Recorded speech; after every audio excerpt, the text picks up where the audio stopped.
O que ele diz? Pai, se possível, passe de mim este cálice. Todavia, não seja como eu quero, e sim como tu queres. O que havia naquele cálice?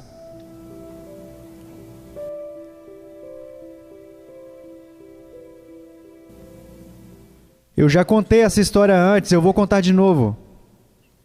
Na maior igreja que pastoreei, eu tinha 20 e poucos anos, e foi no tabernáculo em Oldham, fora de Manchester. E descendo a rua um dia, faltavam 5 minutos para 5, eu me lembro, e enquanto eu passava pela porta de um lugar muito humilde, essa senhora colocou a cabeça para fora e disse: eu sei quem você é o pastor do tabernáculo. Eu disse: isso mesmo. Eu estive no tabernáculo, eu costumo sentar na parte de trás, sou muito pobre, e eu não tenho nada para ofertar. Eu disse: sem problema. E ela disse: venha na minha casa para tomar uma xícara de chá. Eu disse: não, desculpe-me, faltam 5 minutos para 5 e tenho que tomar o meu chá, como diz na Inglaterra, ou jantar às 5. Não, essa não é a razão. Você não virá porque eu sou pobre. E não é uma casa boa como a de alguns dos seus pais. Eu vou entrar. Eu entrei. Tive que tapar o nariz da entrada até a saída. Eu já fui a algumas casas sujas, mas nunca em uma assim. Eu vou contar a vocês. Eu sentei à mesa e havia bastante espaço para sair pela porta. A porta da frente estava cheio de livros empilhados. Ela os comprou em uma loja de sucata na estrada. Ela tinha lido milhares deles. A mesa estava cheia e havia pouco espaço na pia. Era uma pia enorme. Estava empilhada com pratos. Ela não lavava a louça, tenho certeza, há meses. E tinha um belo pedaço de bacon que estava todo verde e mofado. Uma coisa bem apetitosa. Como vocês chamam aquela coisa que combate fungos? Penicilina. Ela tinha $50 de penicilina naquela coisa, tenho certeza. E ela nem sabia. Ela disse: você bebe chá? Eu disse: sim. Ela disse: tudo bem. E ela tinha um bule que um dia tinha sido branco. Estava todo bagunçado por fora. E ela enfiou a mão na pia e tirou uma touca que estava toda viscosa por fora. E quando olhei, tinha folhas de chá e alguma sujeira no fundo. E ela acabou de tomar aquele chá preto e despejou na minha xícara. E ela disse: você toma creme? Eu disse: sim, eu aceito. Ela disse: eu não tenho nenhum. Você toma açúcar? Sim, eu não tenho nenhum. Vi que as unhas dela estavam imundas, estavam cobertas de sujeira. E ela pegou aquela xícara suja com aquele chá frio, podre e sem açúcar, sem creme ou qualquer coisa. E eu olhei para aquilo e meio que, acho que me encolhi. E ela disse: beba.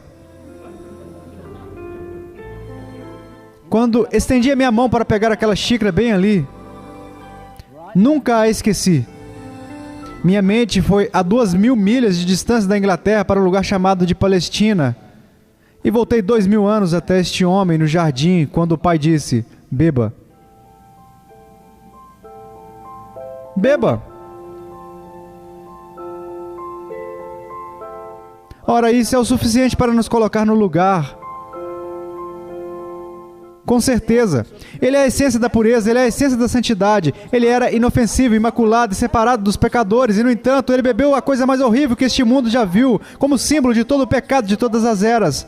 Você pode mencionar isso, toda a corrupção física, lesbianismo, toda coisa ruim e podre que manda os homens para a prisão, que faz os homens apodrecerem em seus corpos. Toda coisa viciosa, o orgulho e a raiva e todas as outras coisas, os pecados da carne, os pecados do espírito, eles estão todos ali. E ele bebeu daquele cálice. Mas não havia ninguém lá para sustentá-lo. Exceto, é claro, novamente o pai.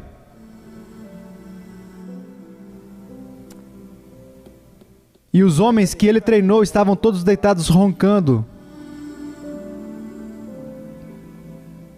Isso mexeu comigo, e quanto mais eu estudava, mais eu meditava sobre isso. Não os culpe, pelo amor de Deus, não critique esses discípulos. Eles nunca tiveram um volume com 66 livros em mãos. Eles ainda tinham dúvidas em suas mentes. Tenho certeza de que ele ressuscitará dos mortos?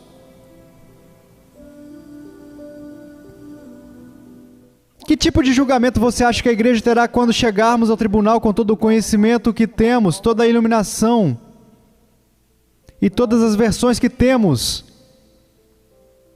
Por que ele fez isso? Por que ele fez isso? Ele fez isso por essa razão. Ele expressou através de sua vida tudo o que ele fez, tudo o que ele fez agradou ao Pai. E lembre-se do versículo que diz, em troca da alegria que lhe estava proposta, suportou a cruz, não fazendo caso da ignomínia. Agora, eu não creio que ele teve qualquer alegria em ser pendurado em uma cruz. Esse é o objetivo final, porque vinha ao mundo, para agradar ao Pai. É a única maneira pela qual a redenção pode ser completada.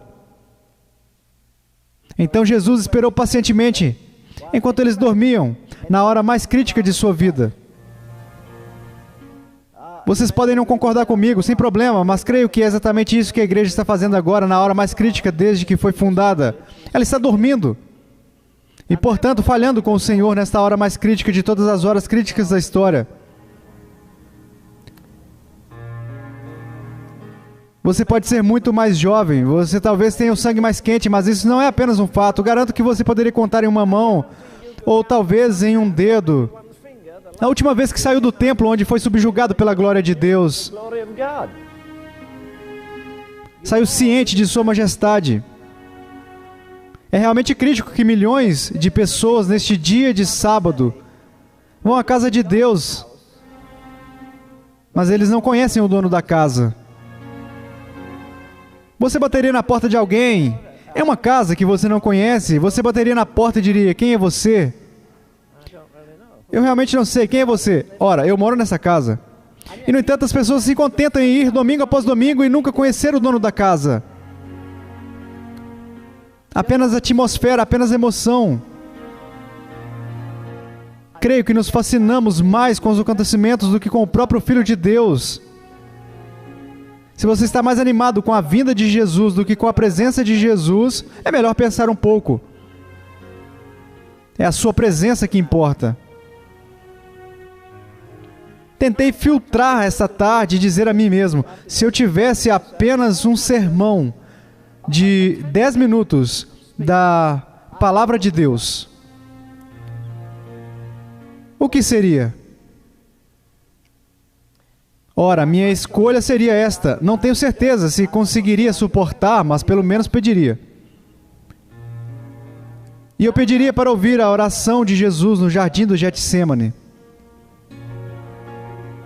Creio que é a coisa mais maravilhosa que lábios humanos já proferiram. Esses valentes, todos nós já fizemos isso. Entrego tudo a Ti. Cantamos repetidamente, então durante a semana há uma escolha entre isso e aquilo. Nós escolhemos isso, não Ele. Reunião de oração. Bem, hoje à noite não, está chovendo. Alguma outra coisa. Como é fácil ser aparentemente sincero e ainda assim mal conhecer nossos próprios corações, porque é a emoção que nos estimula a dizer, sim, Senhor, veja todo esse grupo. Quero dizer, você não pode confiar no Tomé, há dúvida nele, e João é um pouco fraco, mas eu, Pedro, posso enfrentar todos eles. Ora, ele não podia. Podia?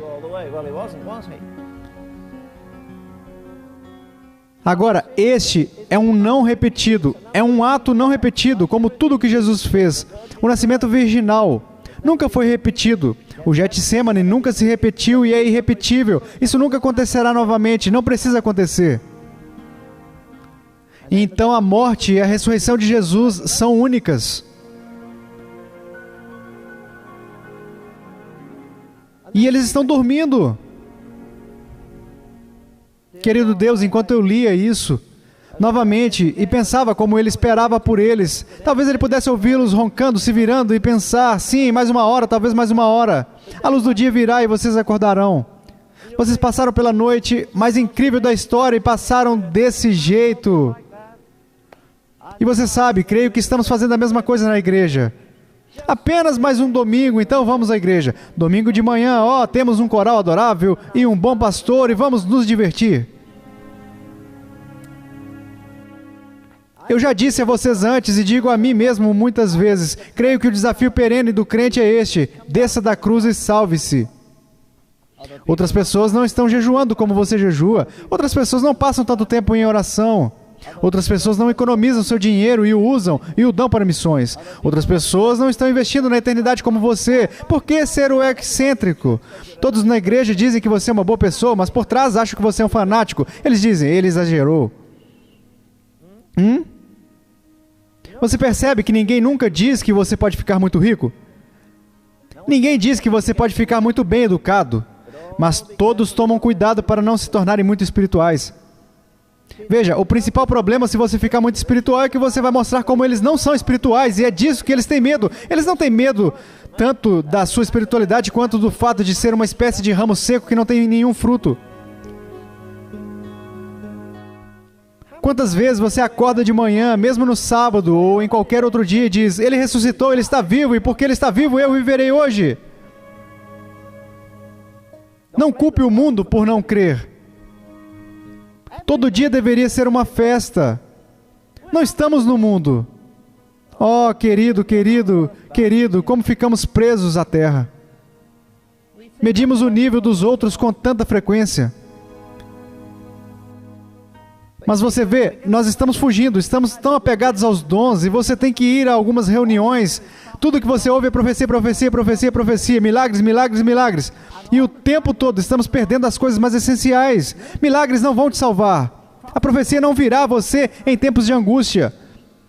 Nós precisamos conhecer o próprio Filho de Deus, não a doutrina do Filho de Deus, mas a pessoa do Filho de Deus.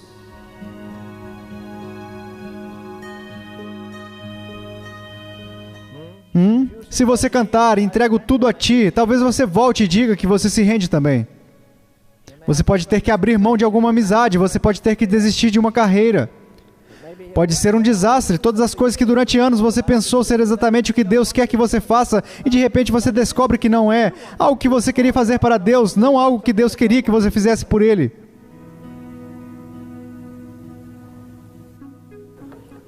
Os primeiros devem ser os últimos, e os últimos devem ser os primeiros. Deus tem algumas coisas maravilhosas escondidas. E eu quero obter o melhor, não apenas para o meu próprio bem, eu quero fazer aquilo que agrada ao Pai. E se você for a um Getsemane, lembre-se que Ele nos livrará de tudo. Se todos falharem com você, é solitário. A solidão é ruim o suficiente, mas quando está escuro é pior. Quando você é abandonado pelas melhores pessoas, isso complica um pouco mais. E quando você pensa que as pessoas são espirituais e de repente descobre que em crise elas são piores do que qualquer outra pessoa, isso é bom, isso está de acordo com o livro. Não se preocupe com isso.